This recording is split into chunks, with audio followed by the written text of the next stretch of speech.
আজকে শুক্রবার, আপনারা জানেন ইস্তেমা আজকে এসেছি আমি, যেহেতু আজকে আজকে এখানে শুক্রবারে কয়েক লক্ষ মানুষ জামায়াতে জড়ো হয়েছে, দেখেছেন উপচে পড়া মানুষের ধন। পশ্চিমবাংলার প্রত্যেকটা জেলার মানুষ একটা একটা করে ক্যান্ডি আছে, দেখেছেন প্রচণ্ড মানুষের ভিড় দেখুন।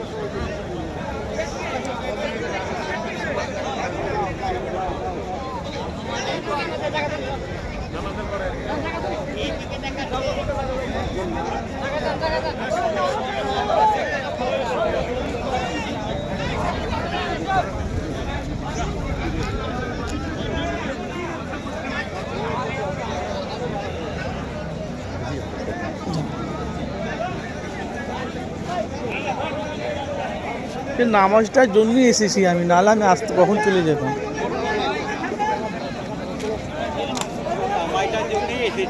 হ্যাঁ অনেকটা দূর গো বাবারে। হেঁটে বাসা থেকে নেমে হেঁটে হেঁটে আসতে